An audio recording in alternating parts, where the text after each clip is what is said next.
Frank? Okay.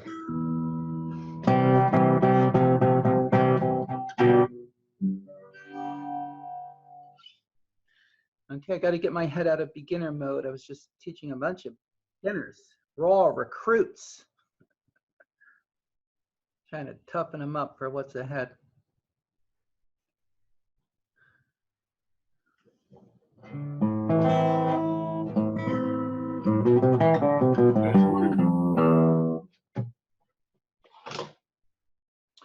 All right. Hey, Nancy. Hey, me. Hey, Greg. Okay, so Greg, you asked me, you said about, whether you should be moving on because you're not perfect. First of all. No, it's more that I'm not up the neck and did not just get to like things Yeah, like. I get what you're saying. Okay, look. I'm not worried. Yeah, I mean, I can change. Observing what you're doing, I would say for you, no, I don't want you in the first class. Okay. Okay. The thing is this. Yeah, maybe you're not all the way down. Let me make myself big here. Maybe you're not all the way down here yet.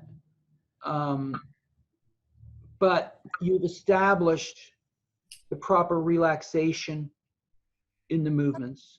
You understand how to practice. So in other words, you're able to continue and to conduct the process of moving forward. That's what I'm mainly looking for. If somebody didn't even establish, this at, 60 at 1, or if somebody's didn't get the sympathetic tension out of the fingers on these basic 2-finger exercises, then I'd say no.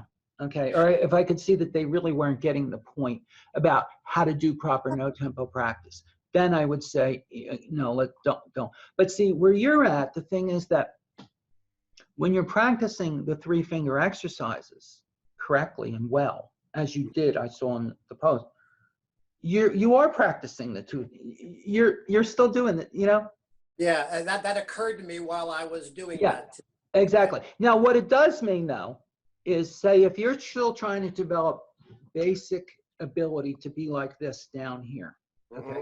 If you're still working on that, it means that you still want to give a good emphasis to all the stuff we have been doing. You still want to do that work.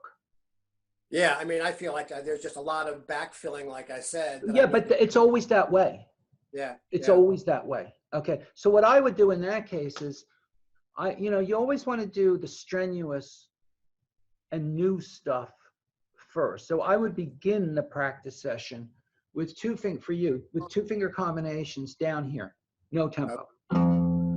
Okay. Because as always, the first goal you've got to get to is perfect form at no tempo. Okay. Right. So you're still working to do that.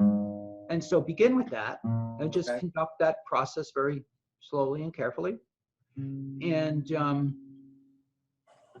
then go up the neck and do the 3-finger combinations. It'll be easier, Yeah. So do it like that. So you'll have whatever your speed is here, and that'll be one speed. Then as you come up here, you'll have whatever your speed is there.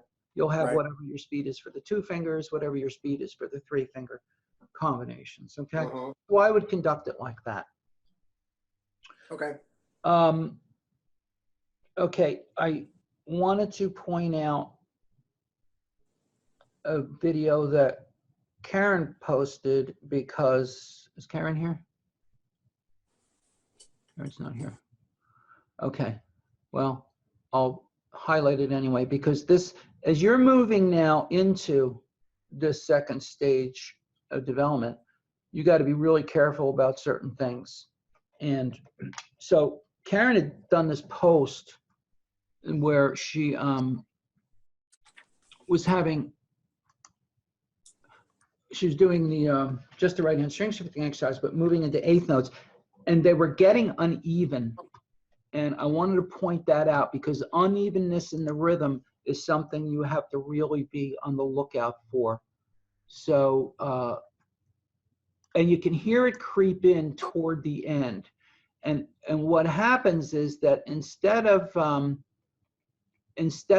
eighth notes continuing to be like da da da da da da da, they start to go like da da da da da da, you know, like that. They get misplaced. And as soon as that begins to happen when we practice, as we're building that speed up, we got to catch it. And as I've told you before, you should be recording yourself. And best practice, have something that you can hear back half speed. You're playing, because you don't want to go forward when that's happening. So I just want to play. I'm going to play Karen's video and share that. Right there.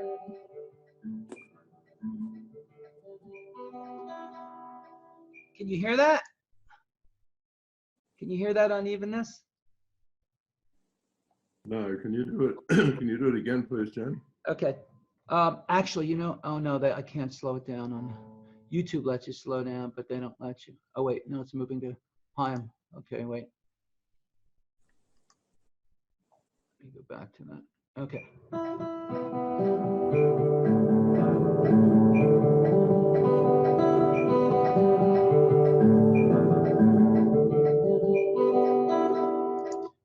Yeah, it's obvious. You can hear it. Oh, Yeah. sure. Yeah. Right. And it should be sounding like.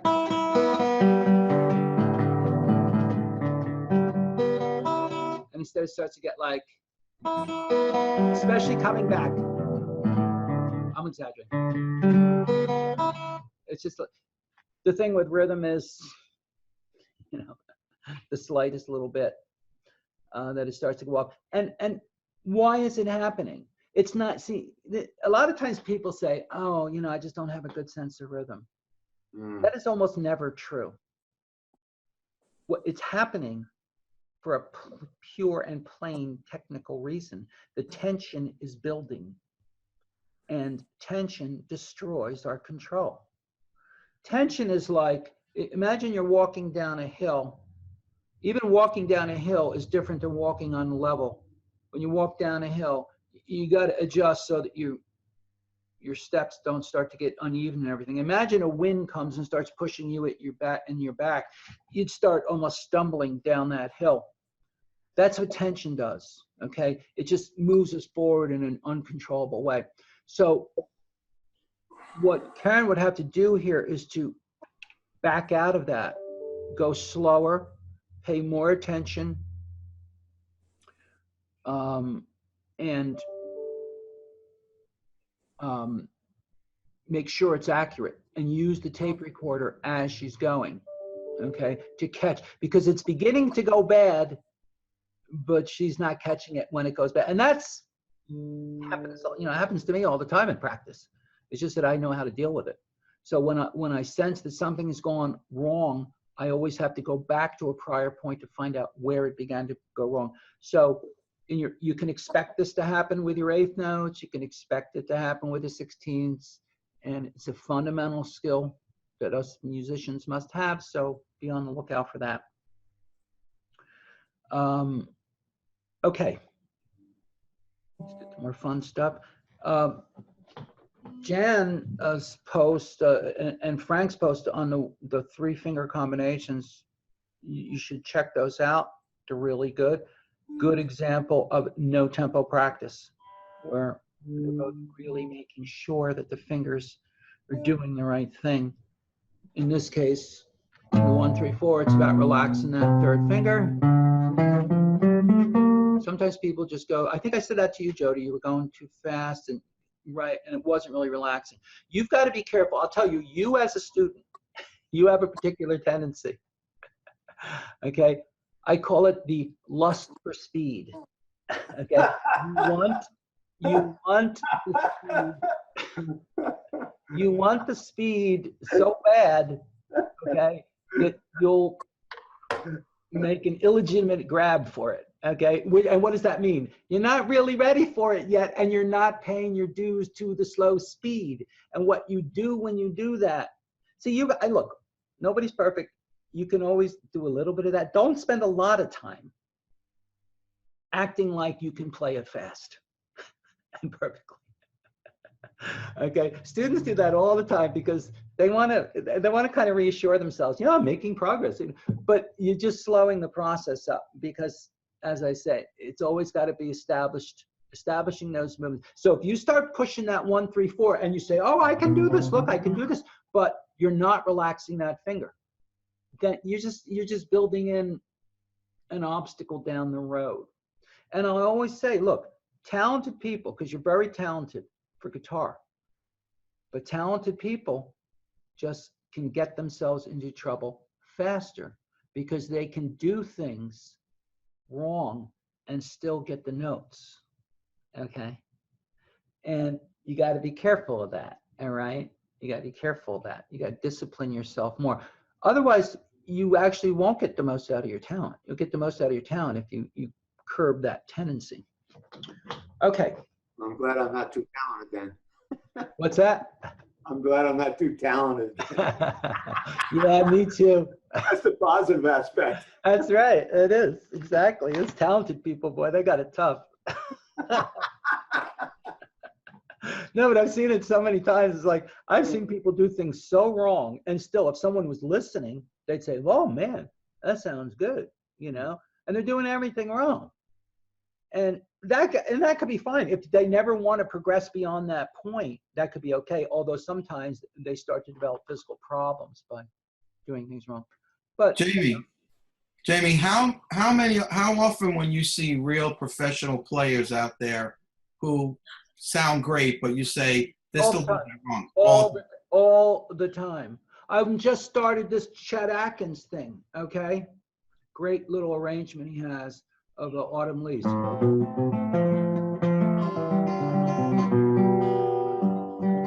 it says, so it's this fancy right hand stuff, and then he goes into a quick sextuple.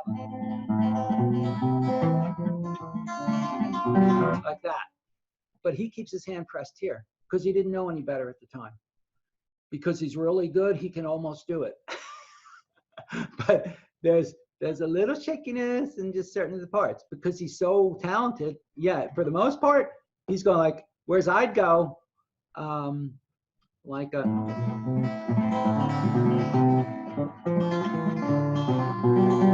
Well, I'd be like that with my hand position, and he's like this. So his fingers are going further. I mean, I couldn't even do it. I don't even think I could do it this way. I'd have to practice it. But he made it almost work. So yeah, that happens all the time. Or I'll see, singer-songwriters in the bar, the way they're doing the bar will be like, I just want to go up there on the stage, grab that finger and move it over there, but somehow it doesn't seem appropriate. But look, this is why I always say, technique is what you do and how you do it to get what you want. And whatever you're doing is fine as long as you're getting what you want, except if the way you're doing it is going to make you not be able to get something you're going to want in the future. Okay. So, if somebody's playing their bars and that second finger's leaning over and they're all kind of squeezed over, and fine, that'll keep you at a certain level of playing. But if you're getting what you want, I'm not going to argue with it. For me, as a guitar player and as a teacher, that's never where I'm coming from. I'm always coming from, I want maximum development. I want full development of my abilities. I want to continuously improve, and I want my students that's how I want my students to be. So that's where I'm coming from with that. Okay, now, well, how did the 3-finger combinations go? Did somebody feel like they were having trouble with that? Everything good with that?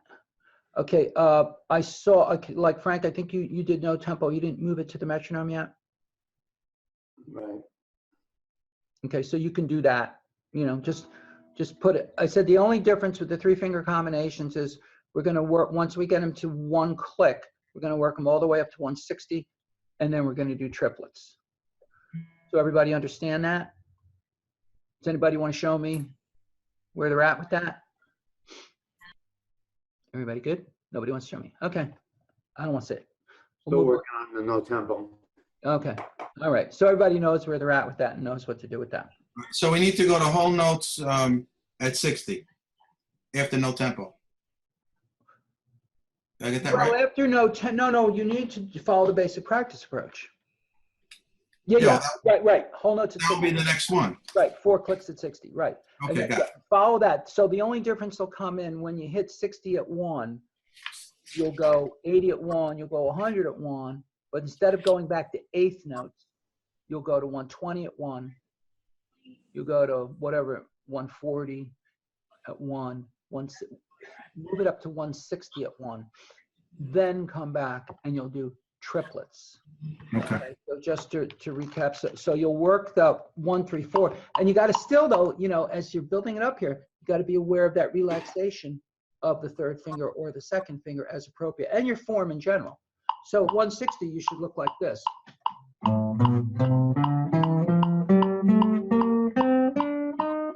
Obviously, the picking's got to be strong. The implications are very different for the picking. Before you had down, up every string. Now you have down, up, down, up, down, up. And in fact, let me add this too, because it would not be a bad idea to practice the picking by itself, since it's a new pattern. So if I were to do that in quarter notes, so I have like,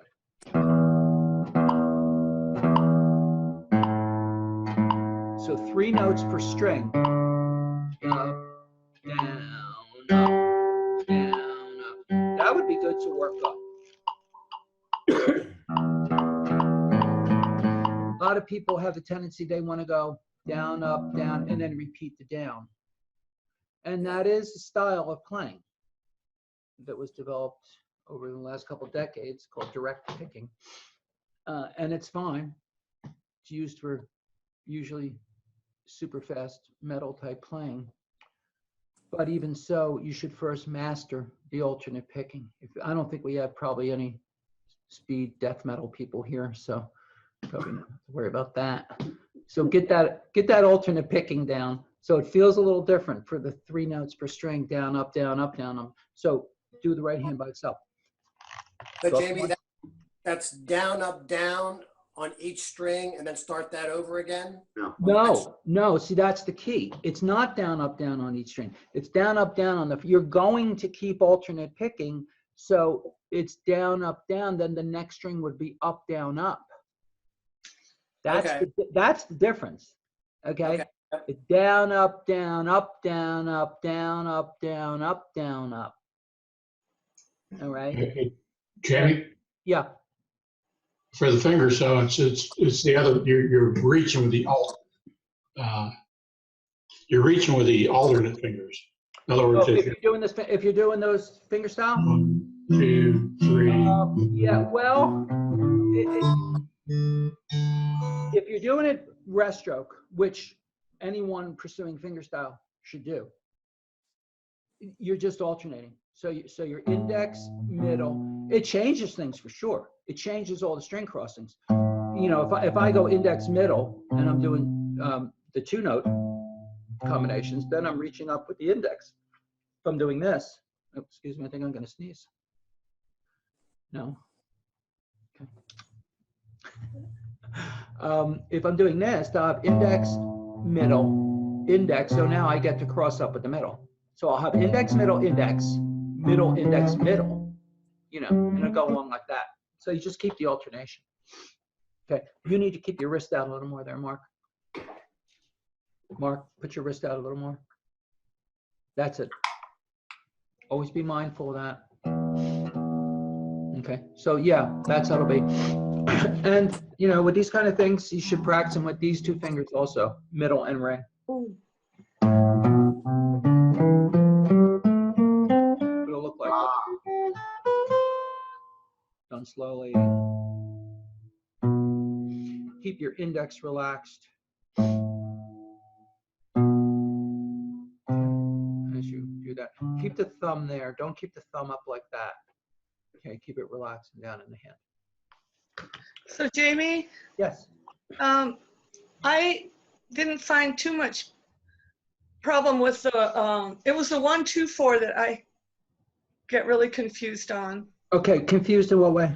I just seem to get lost in the directions. I don't know, With the right or the left hand? With the left hand, the fretting hand, Okay, why don't you show me? Why don't you show me? Okay, all I can do is just try and read them as I go along. So it says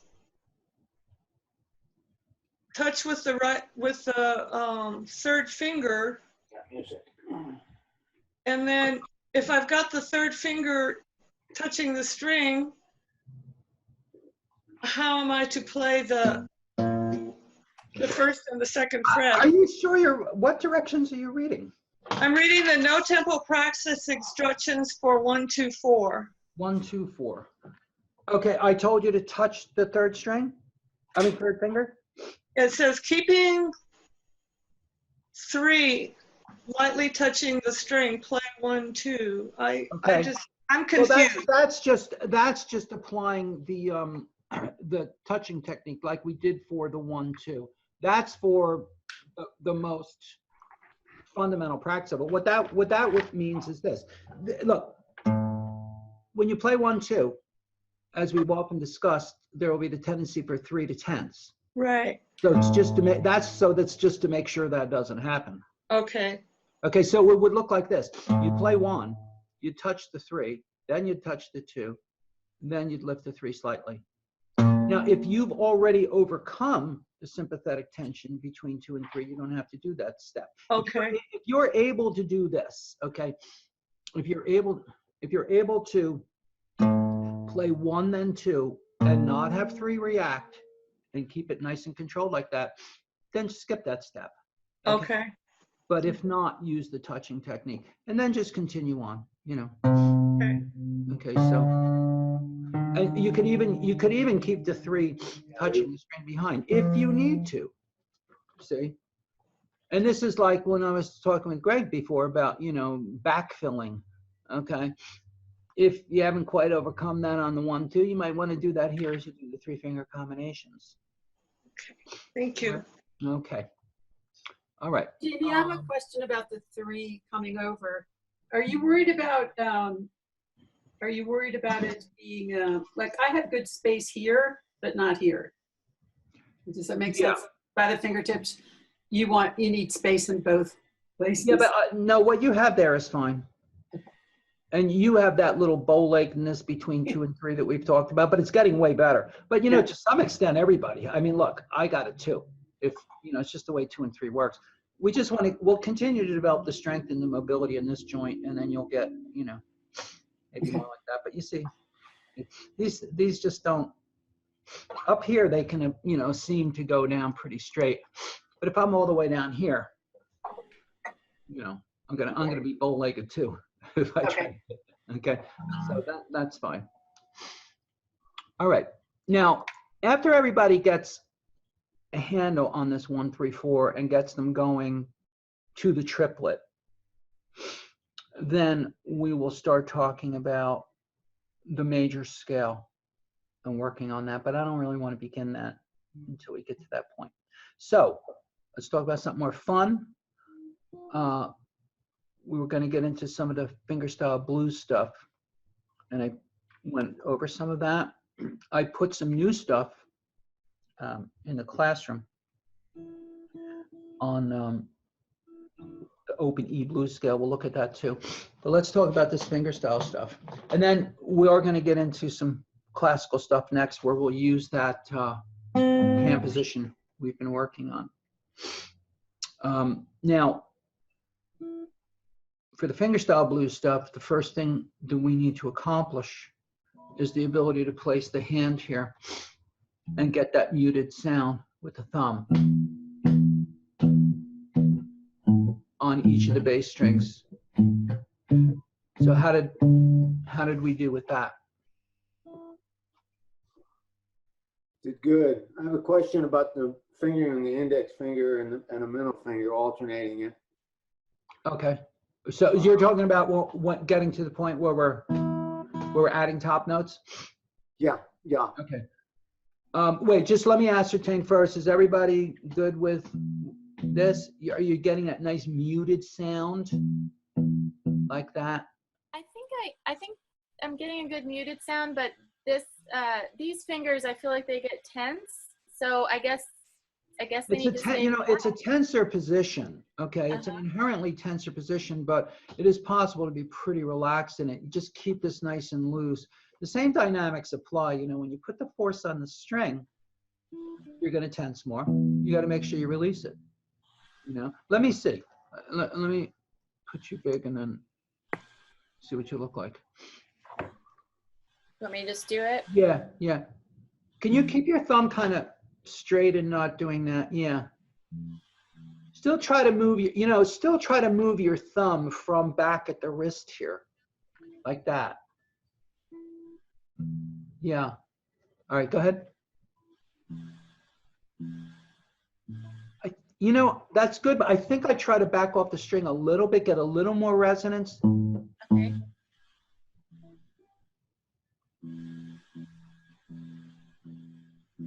Yeah, okay, good. Good. Do you have to bend there at that joint?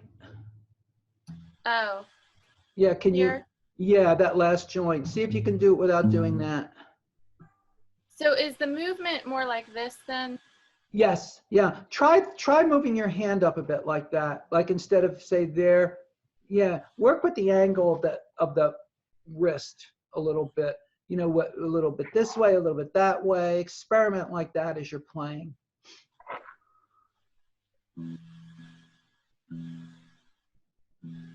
Yeah, because see what I'm saying about that joint, if you change the angle, you might not have to, I'm coming on a different part of my thumb anyway. I'm not using any nail, so I'm staying away from the nail. Yeah, I think maybe if you bring your hand up a little bit this way, you won't feel like you got to do that. Like this? Yeah, but still let your shoulder relax. Okay, it's pretty good though. It'll develop as we go along. Okay. All right. Okay, so slightly you were asking about the top notes. Well, the top note, if you take the E minor blues and number 8 there, well, I would assume that you're alternating between an index finger. What are you doing?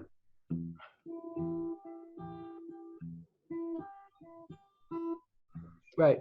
And I'm assuming, like on the G, on the third, let's see, it's a third beat. 1, 2, 3. Third beat. You're playing.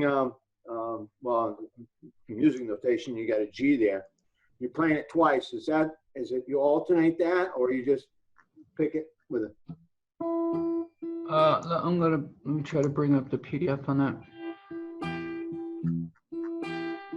Okay, so, oh yeah, I should have put the fingering in that.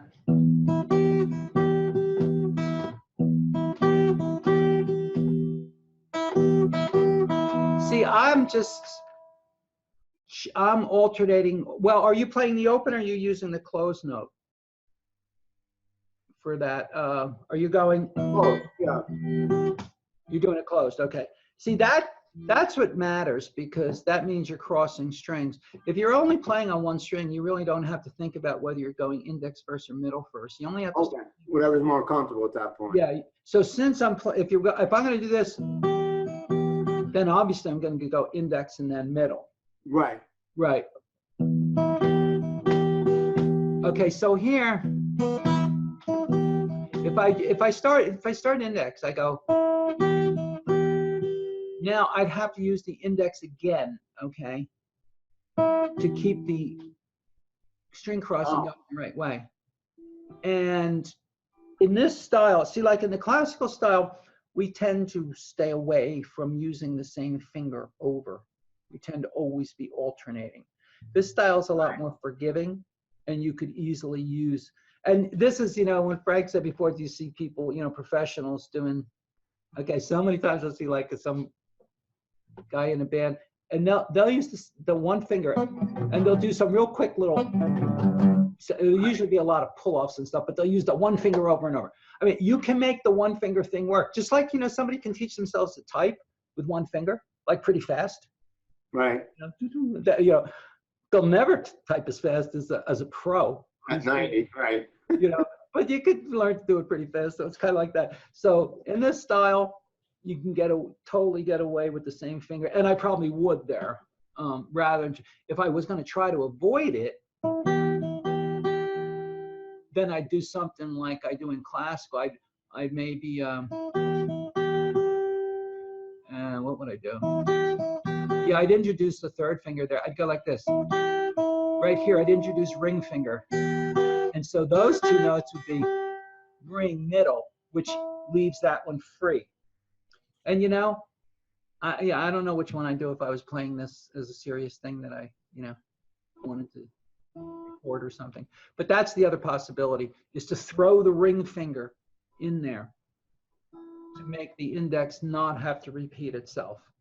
Other than that, don't bother worrying about it. Okay.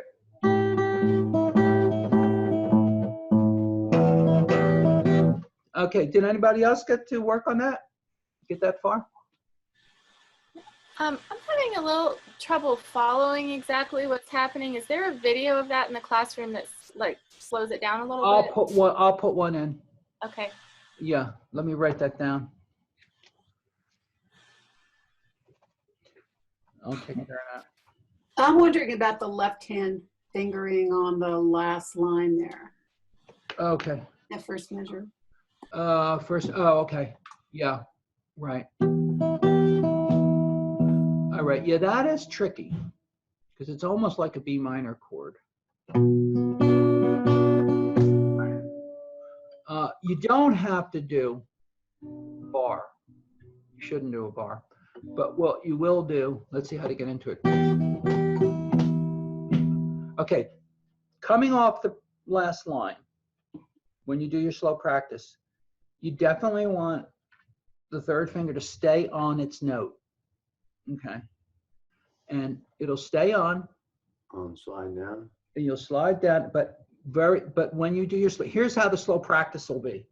Okay, and this is always the case. You never want to think of a shift like this. You don't want to move down and then get into position. These fingers, even before I move, here's what they're doing. They're doing this before I move. And in fact, what I do to optimize this movement to the fullest extent, what you would do is as you're playing that previous line and you're doing this part, you're using a double touch. The 2 is behind the 3. Okay, it's on the string. That way, the only thing I got to think about is sliding down and extending 1, and there I am like this, and my 2's already in place. And believe me, that makes a big difference. Okay, so that's how you want to train the fingers. So you're like this. That 2 will already be on. So the events that happen here are the 1 extends, the 2 stays on, the 3 moves over. Don't even think of lifting the 3. The 3, as I move down, the 3 just does this. This is a real subtlety, but rather important in guitar technique. The difference between lifting fingers and dragging them over. Okay, so I'm like this, right? Before that movement, I've got my 2 down. I'm going to move down. I have 2 and 3 as I move down.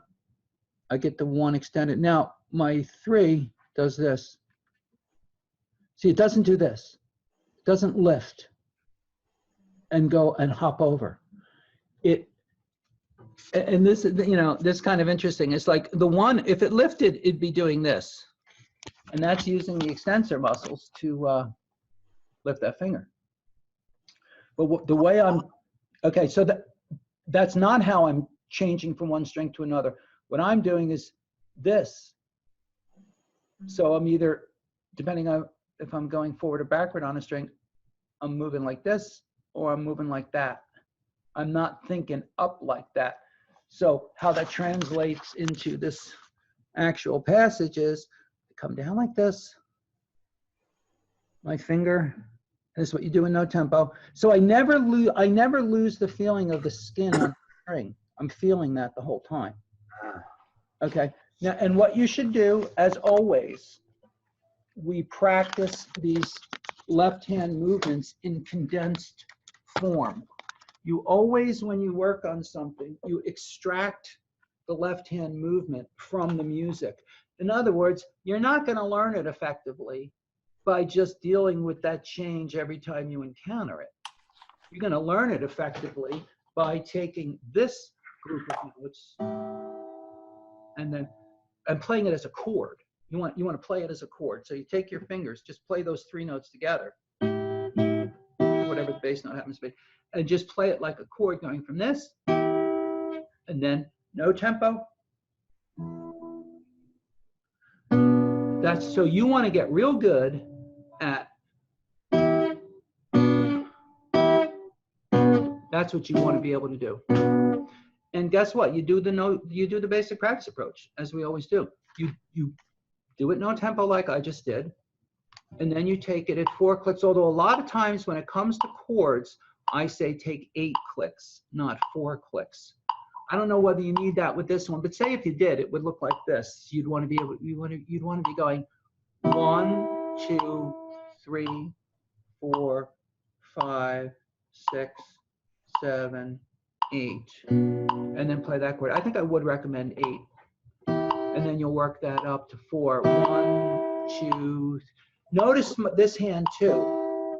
That the other element here is that thumb should be on that string before you shift. Okay. Is it coming from the 6th? Yeah, it's coming from the. You're coming from. So you see my thumb, and this is very important. If you're making the shift and this thumb is in the air, you'll be a lot tenser than if you allow that thumb before you shift to touch that string and relax your arm weight on it. Then you make your shift with that already in contact. Makes a major difference. You build that in there at your no tempo and slow tempo. So if I'm going to do the 8 clicks, I'm going to look like this. I'm actually going to get this there right after I strike this chord. I'm going to go like this. So you see it's there now. And if I'm really on top of my game, I'll be bouncing it. Now you work that up till you get to say 1 click. Yeah, you'd have to work that in.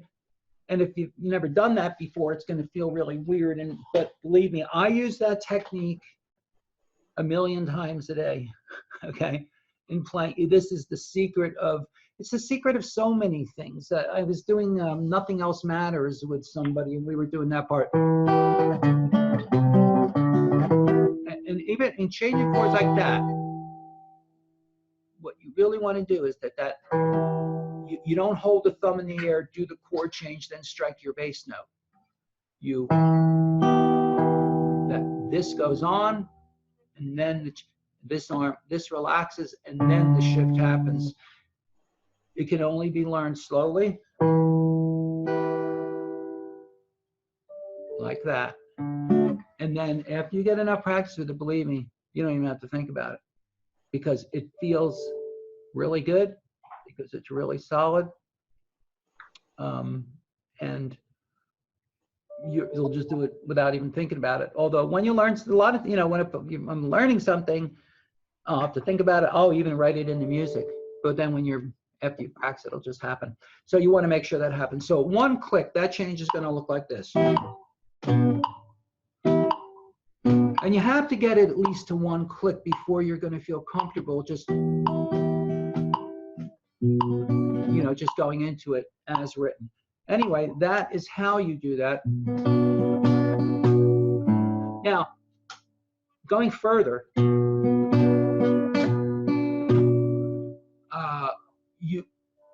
I got to move back up into that position. I'm going to keep my 2 on, okay, keep it on the string. I'm going to take 1 off. I mean 3 from its note on that string, and I'm just going to move the 3 back over. So I'm just reversing what I did before. And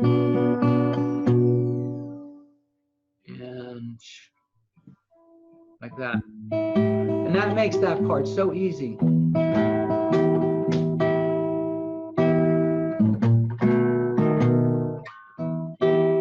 Now this little move. As you're doing this, and now you're going to hit that open, and then you're going to hit that. hold these on like this, and I play that open at the end, and then I move down to get that A sharp, that first fret, and I keep the fingers on like that. That's very important. At least until I get contact down here, and then I'll move into that D7 chord. So, yeah. Could you go over a little more what's happening with the right hand? Your hand was a little bit cut off at the screen, and it also just wasn't clear on, like, is this sort of like the free-stroke position, or is this the muted position, or what's? No, this is the muted position. Okay. Yeah, this is the finger style. Yeah, I'm like this the whole time. See, that's why you want to get this first, because I'm like this the whole time.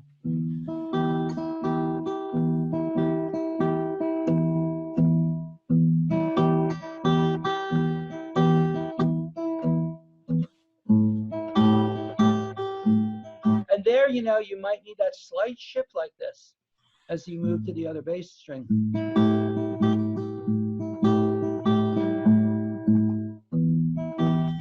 And so my finger action, as I think I discussed last week, it's not the same as the classical.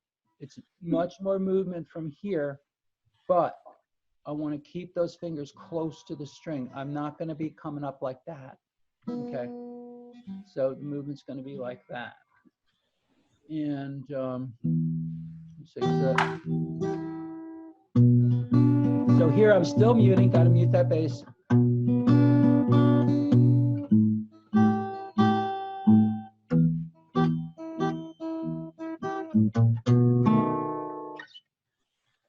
Okay, did that make it clear, Rachel?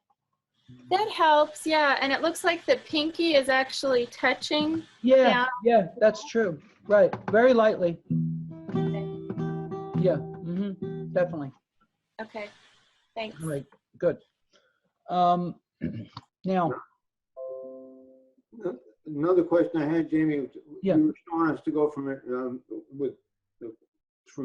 to a D to a G, and you on arpeggiating, and you bring the thumb over before you finish the arpeggiating, right? right. Now, once you hit the G, and what you're talking about moving, and you're going to arpeggiate the G, but once you hit the bass G, that thumb should go over to the D string, ready to play it when you come back to the D. If that's what it's going to do next. Well, that you were just showing us from the D to the G. Yeah, yeah. If every time the thumb plays, it's either going to play the same string again, or it's going to play another string. Okay, so it should move always constantly to the string that's coming up in preparation for it. Right, but the thing is, okay, because like say in that song,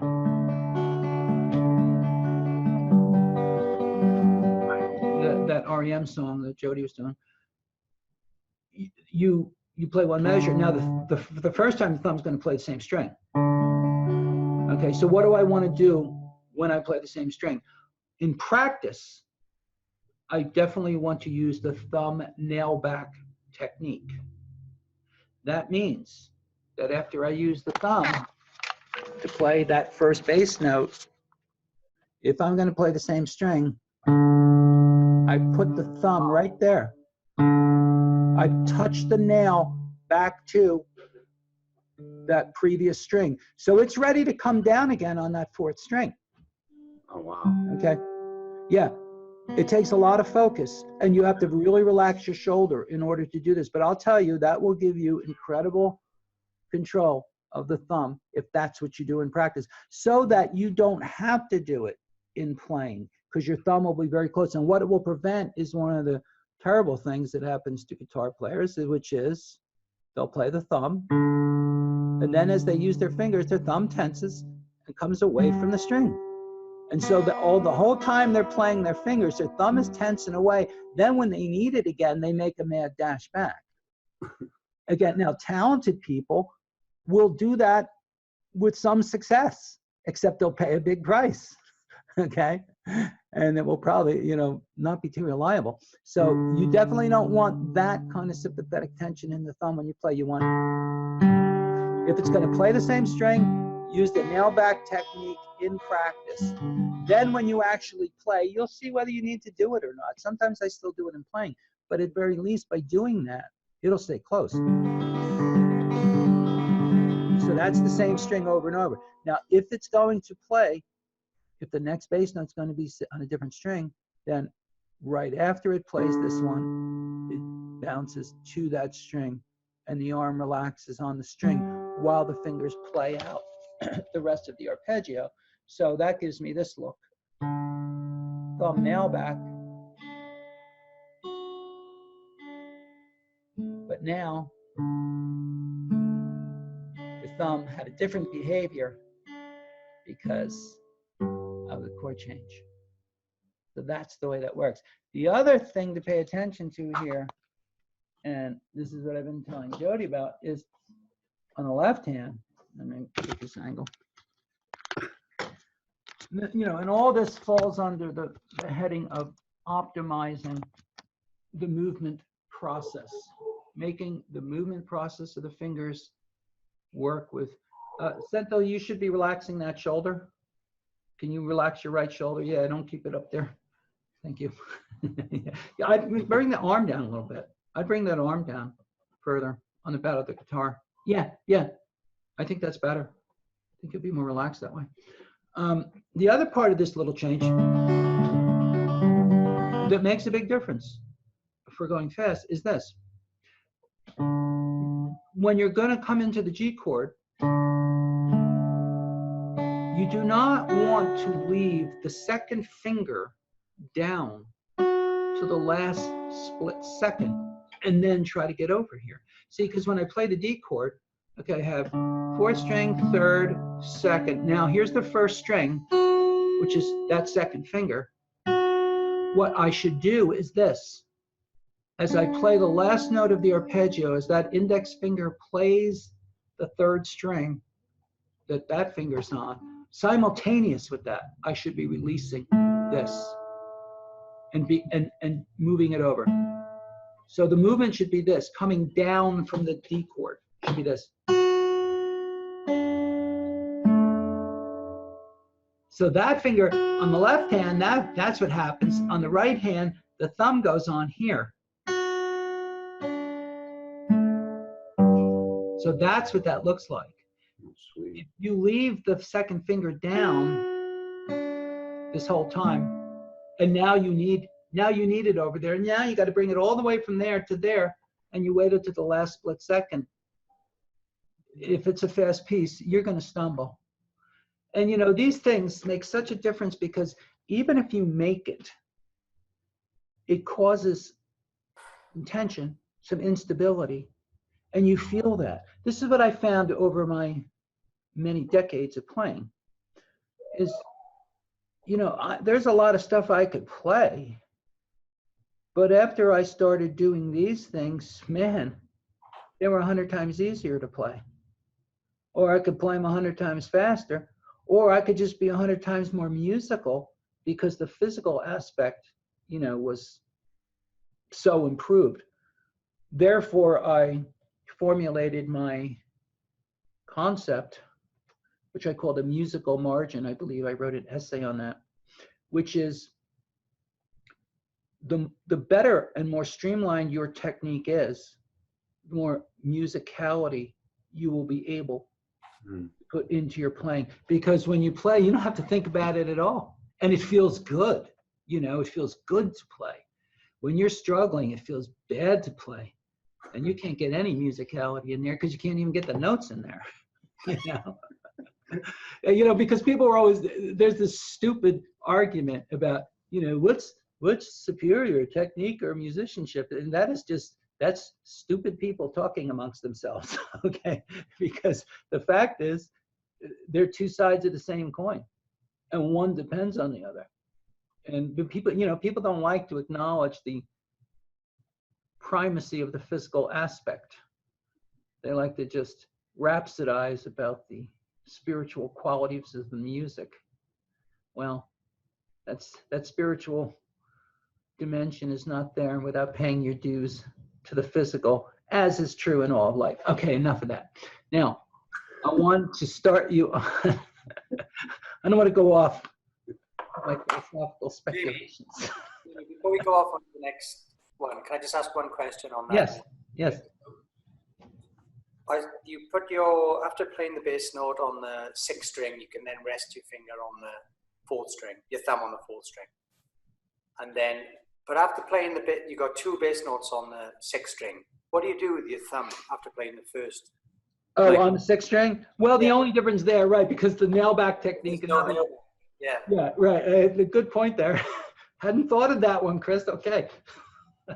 In that case, you do need to just hold it over and be very relaxed. But I would say even then, So put it down on the 5th then. you know, I do, see, that's a whole nother thing. Okay. This is actually only something I started doing in the last couple of years. What I do in that case is I may very well do that, what you just said. I may put it on the 5th string because that's superior to letting it just be in the air. However, if you're going to do that, okay, so that would be like, if you're going to do that, you have to use what I call a thumb bounce off. I'll show you where I use the thumb bounce off. There's a Carcassi study. It goes. So it's the same bass note. Now, instead of playing this and leaving the thumb in the air and then coming back down to that string, and there's a shift on the left hand, which you're not seeing. What I do is I will immediately put this here. I'll do this. I'll do the figure I need to do. Now, when I'm about to change, and this is critical, because without this, this doesn't work. I literally bounce, I relax my arm into the string and bounce off and come back to the next string. So it looks like this. So here it is touching for stabilization on the 5th string. Now I'm going to have to switch back to the 4th string. And I do a little press in, I'll do a little bounce and come back over. And that is superior. So if I was going to do what you just said about, like if I had 2 measures of G, I might put it here and then bounce back. But you see, it's always a matter of deciding whether it's worth the trouble. Because when you train it like this, it really, you are pretty stable even if you keep it in the air and close. So in this case, if I had to do a fast sextuplet, I'm not bothered. I don't have the time to do that. So I'm just, you know, I'm just really controlling my shoulder. You know, and so the whole time it's waiting, it's close. But I'll tell you something else I am doing is on that last note, and this makes a big difference. I'm making contact back here on that last finger note. So it'd be like this. Close, close, close, close, touch. You see? So on that last finger note, I touched and I collapsed into the string. See, we talked a bit about that before. The ability to touch and collapse is very different than just touching and keeping the tension in the shoulder. You want to be able to, because what I'm really doing, I'm collapsing, and that collapsing is putting the force on the string, and it's doing what I call loading the note. It's preloaded for me to play. So, you know, that's where that kind of speed comes from, or it's an essential component of that kind of speed. And these, you know, these are the real subtleties that we work on all the time. We work on improving them, and it applies obviously to the pick as well. And I didn't want to get to, I put in the classroom the Open E blues scale. Now this would be the fingerstyle blues. You could, what we're doing so far, that's kind of like Open E stuff too, but it's done fingerstyle. So it's got a bass going. I wanted to give you E open blues scale in 2 different forms. So I will, and I'll put a video about it in the classroom, but it'll be in this class video too. So what am I talking about? I'm talking about this scale.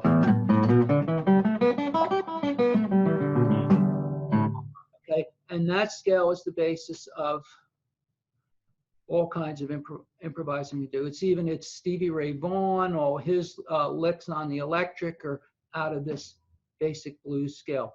Now, you will see it tabbed out in the PDF in the classroom. It'll tell you to go like this with these notes.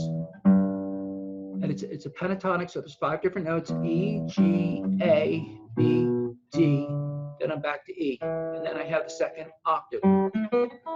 Now, the thing with this scale, we will not be having the left-hand position that we are cultivating with the exercises we've done. We're going to move to the lazy rock and roll position. Okay, we don't need, yeah, right. We're going to get down now because the rule with the left hand is develop the left hand for maximum performance. Use it as minimally as possible. Use it in the easiest, most relaxed way. I don't need my 4th finger. I can afford to wrap my thumb. If I need my 4th finger, I can't afford unless it's right here. But if I needed to, if I need to go something like that, then I can't wrap my thumb. But I can wrap my thumb here, and I can also make use of another wonderful thing, which is side of the hand contact. You want to cradle the neck here. And this is going to be important when we do more electric stuff using that pentatonic that's in position. This is how it's done. We cradle. Everything's the opposite on this. Okay, we want the thumb over, we want this. So when you practice this blues scale, you will start like this. And you won't even be doing that curvature in the distal joint that I'm always insisting on. You'll be much flatter like this. Okay, so I will start like this. I'll play my first note, open E. Then I'll just bring my 3 like this. So I don't care that my 4s, you don't want your 4 tenths. It should be relaxed, but it's just hanging out there. And then I play the next note, which is the open A. And I've got the whole time, I've got this contact. So build up speed on this. Now the right hand's going to be the same as what we've been doing. You want nice, clear, crisp notes. So you learn that scale. There's another version of the scale, which is also there, which is this scale with the flat 5 added, which is sometimes called the E blues. The other one's called the E minor pentatonic. This one's called the E blues, which means it has a blues note. What is a blues note? It's notes we add to the scale that make it sound bluesy. And the primo blues note is the flatted 5th. So instead of E, G, A, B, we go E, G, A, B flat, B. So that's the extra note, is right there. You get that cool sound. And now as I move into the second octave, there's the flatted 5th again. So that will be a longer scale, has more notes in it. Learn them both. And then we will learn to do cool things with it. Like we're going to learn to do bends. In fact, I think, yeah, the PDF that I put in there has it starts out some licks, which we'll cover next time, this kind of stuff. Okay, and because we're going to be doing, it's another reason for this hand position is we're going to be bending notes. We're going to be doing that. We're going to be doing this.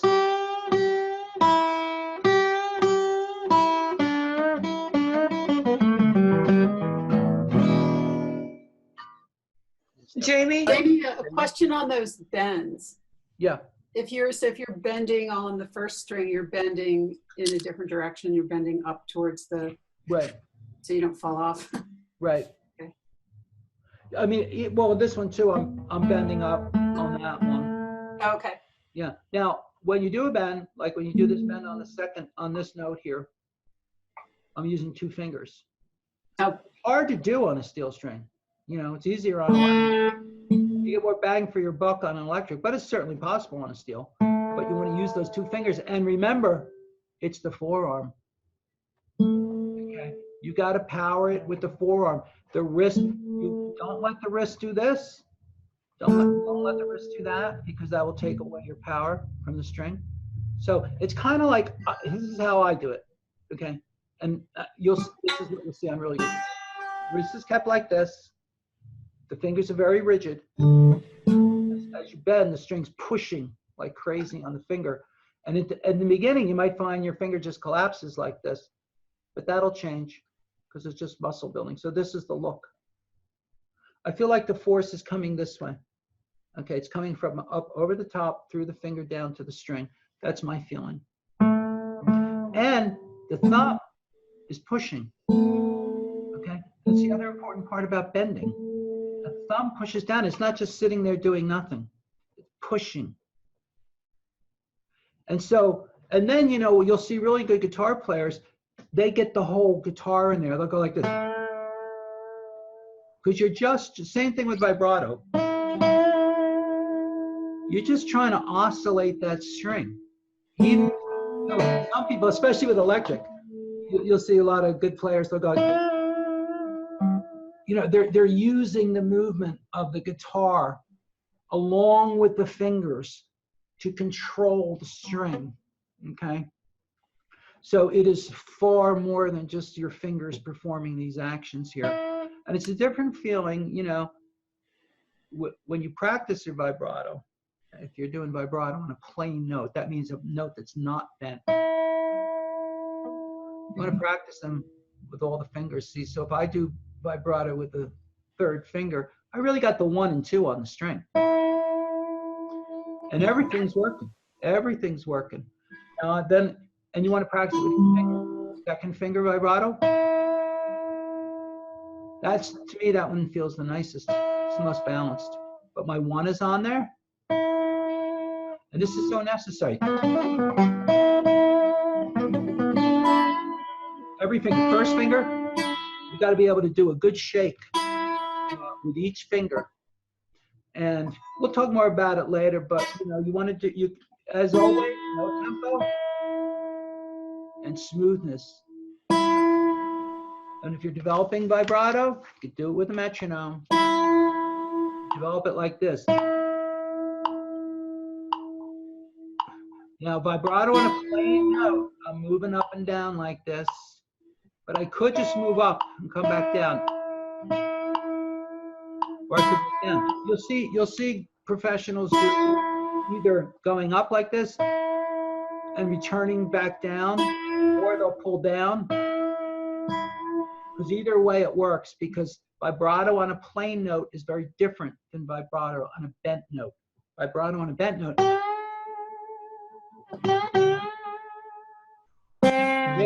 There I go up to the target pitch, and I only come down and go back up, and come down and go back up. But here there is no flattening of the pitch. On this one, not a bent note. I'm only, if I push up, it goes sharp. If I push down, it goes sharp. So it's always going sharp and then returning. So the action's like this. It's a rocking. You can mess around with that. I'm going to cover that today, but you can play with that. Okay. Any other questions before we? How do I get? Okay. Wait, who? That was me slightly. When you're doing the vibrato, you're keeping your wrist fairly, not necessarily straight, but you know what I mean, in line with the forearm. Yeah. And you're actually getting the power. I know it's coming from back here, but you're actually trying to keep everything. Yeah, like that's right. Twisting your wrist with your forearm. Yeah. This action. As opposed to trying to do it with your hand. Yeah. This is only serving as a instrument to transfer the force to the string. So its function is to stay rigid, so that, consider it like a little iron bar or something. it's touching the string. The way it moves the string is by remaining rigid and letting the forearm power it. It doesn't try to do it on its own like this. Right. Okay. See, it does use those extensors. See, this is extensor muscles here. Okay. It doesn't try to move the string with the extensor muscle, but it maintains its rigidity because the extensor muscle must do this as the string is doing this. String is doing this. Muscles have to do that so that everything stays stable, you know, and in the same position. Okay. So we can't let things collapse, okay? If I start pushing up like this and the finger does that, the finger collapsed. In the beginning, that might be unavoidable, in which case what you do is you bend very slowly. You don't try to bend a lot. You just do a little pressure so you don't collapse. Then over time, it strengthens. Okay. All right. All right, everybody. I got to run out and buy a new computer. Quick question.